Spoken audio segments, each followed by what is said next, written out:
Alright, so on the left hand side, as you can see here, we have our toolbar with all those different shortcuts.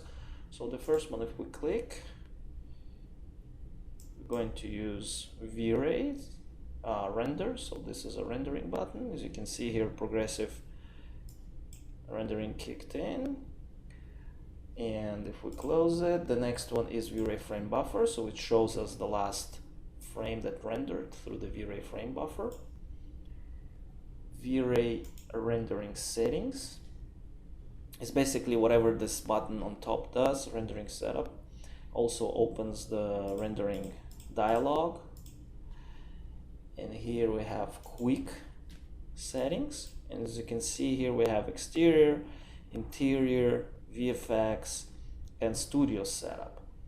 So if we have, you can see that it's all 0, 0, 0, so it's very basic. So let me go ahead and click on V-Ray sphere light and make it here in the middle, and I'm going to drag it a little bit higher like this, and I'm going to click render by using my quick panel here. Okay, you can see it's a little bit overexposed. I'm going to click stop and reduce a little bit the exposure. Let's put 2.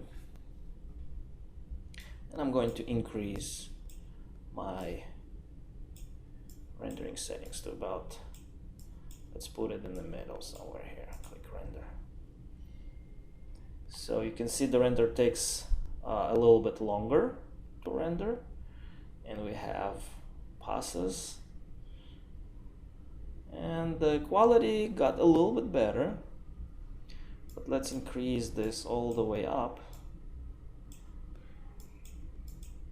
and click render.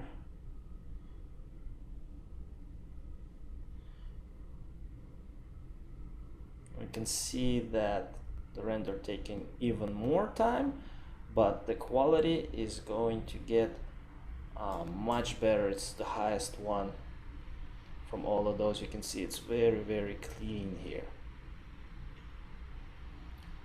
Right, so it took 24 seconds, and we have a nice GI and everything. Cool. Let me just add a little bit more light. Let's put like 5 to it. Next one is a light lister. As you can see here, I have my V-Ray light selected, and it's got the multiplier, it's got the name. So here all my lights for that scene is going to be listed. And if I add another light and I drag it up here, I need to click refresh, and then boom, voila, I have a second light listed in my panel, which I can also control from here and reduce the intensity to about 10. Let's open my quick render dialog, put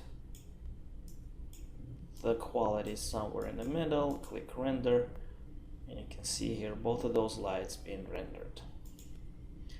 Alright, so I'm going to cancel, and I'm going to make this light invisible. I'm going to go to the options. I don't want to see that black rectangle, so I'm going to click invisible. Okay, now next one is V-Ray physical camera. I can click on the camera, drag it here. Let's click C, go to the camera view, and lift it up a little bit. Let's get a nicer angle of our objects, and we can zoom out and dolly out. So something like this. All right. So very important to activate your save frames in order to really see your aspect ratio and what are you rendering. So if we click on the render button here, you can see we need to adjust our V-Ray physical camera. It's not adjusted, but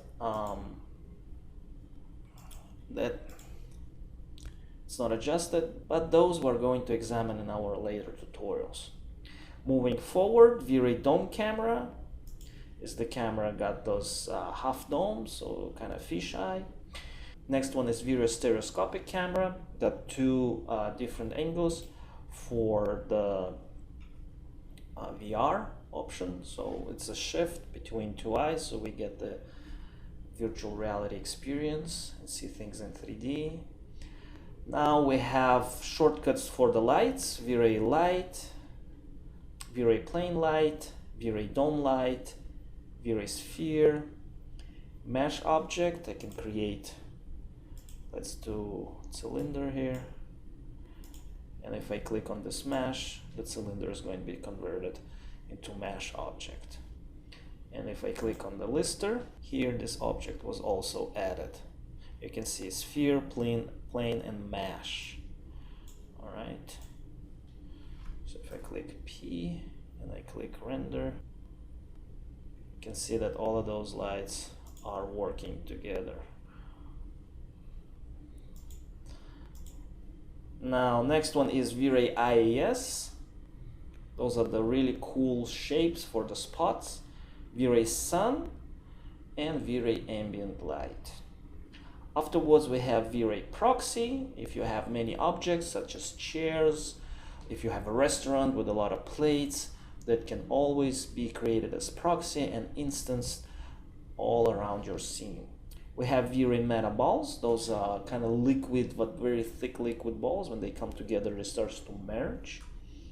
V-Ray plane. This is insufficient plane if you want to cover something that goes underneath, or you have some HDRI map with the black background. If you put V-Ray plane, you will get it all the way to the horizon line. We have V-Ray displacement modifier and V-Ray hair. Those are two guys that we can find in our modify panels. So if we want to displace bricks or stones, we can do that. Or if we want to have V-Ray fur in order to do grass, those are dynamic options that we have here. V-Ray hair and Omnitrix kind of mod filter. I never used this one. Next one is V-Ray materials. We can check our materials from the material editor panel. So if we click on it, you can see that we can switch from the slate material editor, which I'm not comfortable working with. I always like to switch it back to the traditional V-Ray editor. And here we can go and select all our V-Ray materials. You can see we have two-sided for curtains and thin cloth. We have L surface, blend material. We can blend as much as materials as we want. Bump, V-Ray car paint, V-Ray fast SSS. This is for stuff like ears or something that transmits a lot of light. V-Ray flakes. We have flakes, GLS, hair next. V-Ray light material. This one is going to produce light. V-Ray MDL material. V-Ray material. This is the standard one that we're going to use for all of those. Floor, walls, everything that we want to create. We're going to start from V-Ray material, from basic one. V-Ray material wrapper. We can wrap. V-Ray OSL material. V-Ray override material. If we have some different light leaks, like a big red carpet in the room and the light comes in, picks up all that red color and colors our room in red, we can use override. And in GI we can put something like gray color and then avoid those light bleeds. V-Ray plugin node, V-Ray point material, V-Ray scan material, scatter, stochastic material flakes, switch, vector displacement, and V-Ray matte MTL material. This is programmed V-Ray material that we can load. So select this one, click OK. We'll be able to see all the V-Ray parameters here that can be controlled in order to change that material.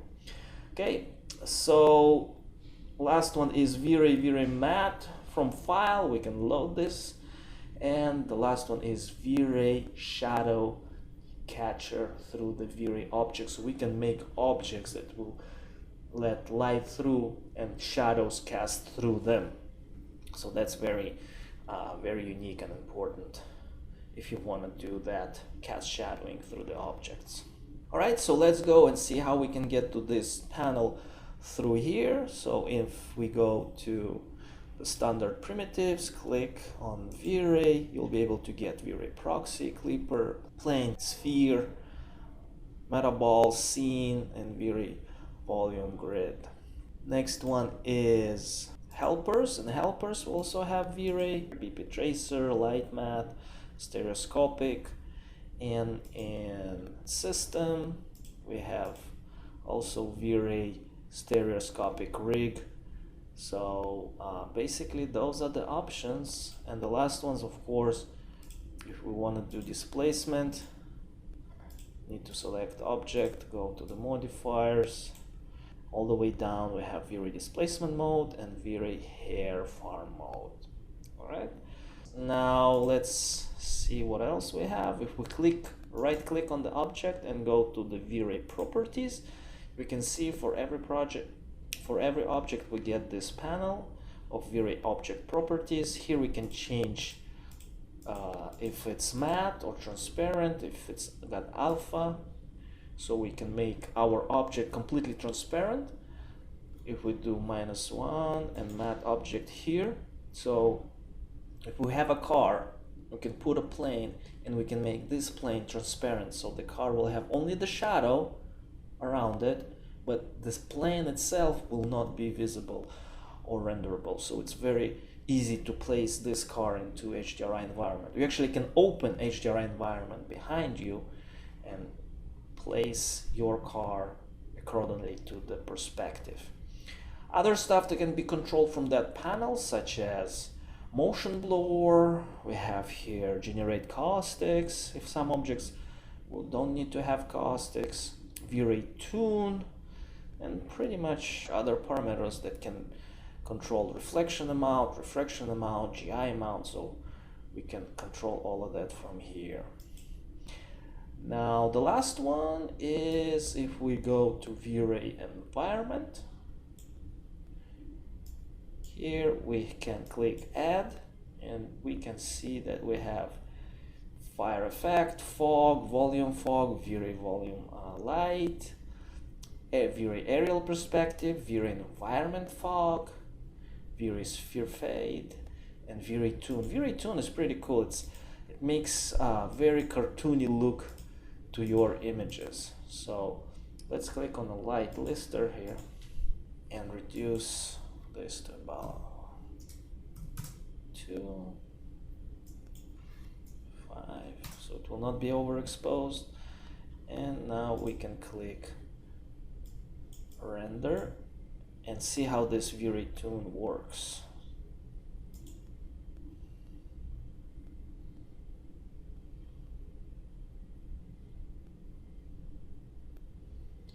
So you can see that those contour lines are kind of kicking in and our image becomes very cartoonish looking, just because it got this V-Ray tune effect to it. So if you want to make buildings or apartments that look like a sketch, this is a pretty cool tool to use. Okay, now in effects we have some other stuff. If we click on add, we can add hair, fur, lens effect, blur, brighten, contrast, color balance, depth of field, file output, film grain, and motion blur. Those are the effect panel. In environment, we have exposure control. So we can do automatic exposure, linear exposure, physical camera exposure. So you can see those different exposures, which is pretty cool. Let me delete this so we'll not confuse it. So you can see a lot of cool effects for exposure that we can use. So let's do the physical exposure. And you can see it's getting overblown because it's related to camera. So if we go select camera and now we click render, physical, V-Ray exposure control. So a lot of cool options here in this panel. Now that was the overview of V-Ray user interface, and I'll see you in the next tutorial.